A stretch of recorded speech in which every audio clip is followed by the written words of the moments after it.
ओम नमो भगवते वासुदेवाय नमः। स्वागत है आप सभी का मेरे YouTube चैनल पर। आज मैं आपको एक लालची इंसान की कथा सुनाऊंगा। एक नगर में एक लालची आदमी रहता था। अपार धन संपदा होने के बाद भी उसे हर समय और अधिक धन प्राप्ति की लालसा रहती थी। एक बार नगर में एक चमत्कारी संत का आगमन हुआ। लोभी व्यक्ति को जब उनके चमत्कारों के बारे में ज्ञात हुआ तो वह दौड़ा दौड़ा उनके पास गया और उन्हें अपने घर आमंत्रित कर उनकी अच्छी सेवा करने लगा। उनको प्रसन्न करने लगा और पूरा प्रयास करने लगा कि साधु प्रसन्न हो तो मुझे धन दें। प्रसन्न होकर नगर से प्रस्थान करने के पूर्व संत ने उसे 4 दिए दिए, 4 दीपक दिए। चारों दीपक देकर संत ने उसे बताया, पुत्र, जब भी तुम्हें धन की आवश्यकता हो तो पहला दीपक जला देना और पूर्व दिशा में चलते जाना। जहाँ दीपक बुझ जाए उस जगह की जमीन खोद लेना, वहाँ तुम्हें धन की प्राप्ति होगी।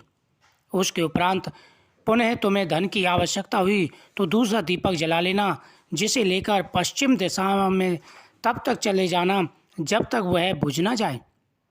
उस स्थान से जमीन में गड़ी अपार धन संपदा तुम्हें प्राप्त होगी। धन की तुम्हारी आवश्यकता और बढ़ जाए तब पूरी ना हो तो तीसरा दीपक जलाकर दक्षिण दिशा में चलते जाना। जहाँ दीपक बुझे वहाँ की जमीन खोदकर वहाँ का धन प्राप्त कर लेना। अंत में तुम्हारे पास एक दीपक और एक दिशा शेष रहेगी, किंतु तुम्हें ना उस दीपक को जलाना है और ना ही उस दिशा में जाना है। इतना कहकर संत लोभी व्यक्ति के घर और उस नगर से प्रस्थान कर गए। संत के जाते ही लोभी व्यक्ति ने पहला दीपक जला लिया और धन की तलाश में पूर्व दिशा की ओर चल पड़ा। एक जंगल में दीपक बुझ गया। वहाँ की खुदाई करने पर उसे एक कलश प्राप्त हुआ। वह कलश सोने के आभूषणों से भरा हुआ था। लोभी व्यक्ति ने सोचा कि पहले दूसरी दिशाओं का धन प्राप्त कर लेता हूँ, फिर यहाँ का धन ले जाऊंगा। वह कलश वही झाड़ियों में छुपाकर उसने दूसरा दीपक जलाया और पश्चिम दिशा की ओर चल पड़ा। एक सुनसान स्थान में दूसरा दीपक बुझ गया। लोभी व्यक्ति ने वहाँ की जमीन खोदी। उसे वहाँ एक संदूक मिला जो सोने के सिक्कों से भरा हुआ था। लोभी व्यक्ति ने वह संदूक उसी गड्ढे में बाद में ले जाने के लिए छोड़ दिया। अब उसने तीसरा दीपक जलाया और दक्षिण दिशा की ओर बढ़ गया। वह दीपक एक पेड़ के नीचे बुझा। वहाँ जमीन के नीचे लोभी व्यक्ति को एक घड़ा मिला जिसमें हीरे मोती थे। इतना धन प्राप्त कर लोभी व्यक्ति प्रसन्न व बहुत खुश हुआ, किंतु उसका लोभ और बढ़ गया। वह अंतिम दीपक जलाकर उत्तर दिशा में जाने का विचार करने लगा, जिसके लिए उसे संत ने मना किया था। किंतु लोभ में अंधे हो चुके व्यक्ति ने सोचा कि अवश्य उस स्थान पर इन स्थान से भी अधिक धन छुपा हुआ होगा जो संत स्वयं रखना चाहते होंगे। मुझे तत्काल वहां जाकर उसे पहले धन को कब्जे में ले लेना चाहिए। इसके बाद सारा जीवन में ऐशो आराम से बिताऊंगा। उसने अंतिम दीपक जला लिया और उत्तर दिशा में बढ़ने लगा। चलते चलते वह एक महल के सामने पहुंचा। वहां पहुंचते ही दीपक बुझ गया। दीपक बुझने के बाद लोभी व्यक्ति ने महल का द्वार खोल लिया और महल के भीतर प्रवेश कर महल के कक्षों में धन की तलाश करने लगा।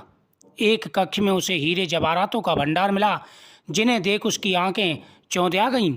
एक अन्य कक्ष में उसने सोने का भंडार मिला। अपार धन देख उसका लालच और बढ़ने लगा।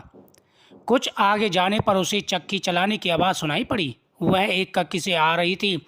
आश्चर्यचकित होकर उसने उस कक्ष का द्वार खोल दिया। वहां उसे एक वृद्ध व्यक्ति चक्की चलाता हुआ दिखाई पड़ा। लोभी व्यक्ति ने उसे पूछा, यहाँ कैसे पहुँचे बाबा?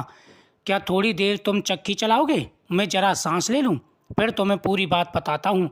मैं यहाँ कैसे आया और मुझे यहाँ क्या मिला? वृद्ध बोला। लोभी व्यक्ति ने सोचा कि वृद्ध व्यक्ति यह जानकारी प्राप्त हो जाएगी इस महल में धन कहाँ कहाँ छिपा है, और उसकी बात मानकर वह चक्की चलाने लगा। इधर वृद्ध व्यक्ति उठ खड़ा हुआ और जोर जोर से हंसने लगा।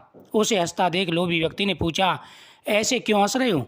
यह कहकर वह चक्की बंद करने लगा। अरे अरे चक्की बंद मत करना, अब से यह महल तेरा है, इस पर अब तेरा अधिकार है और साथ ही इस चक्की पर भी। ये चक्की तुम्हें अब हर समय चलाते रहना है, क्योंकि चक्की बंद होते ही यह महल ढह जाएगा और तू इसमें दब जाएगा और तेरी मृत्यु हो जाएगी। गहरी सांस लेकर वृद्ध व्यक्ति आगे बोला, संत की बात न मानकर मैं भी लोभ बस आखिरी दीपक जलाकर इस महल में पहुंच गया। तब से यहाँ चक्की चला रहा हूँ। मेरी पूरी जवानी चक्की चलाते चलाते निकल गई। इतना कहकर वृद्ध व्यक्ति वहाँ से चला गया।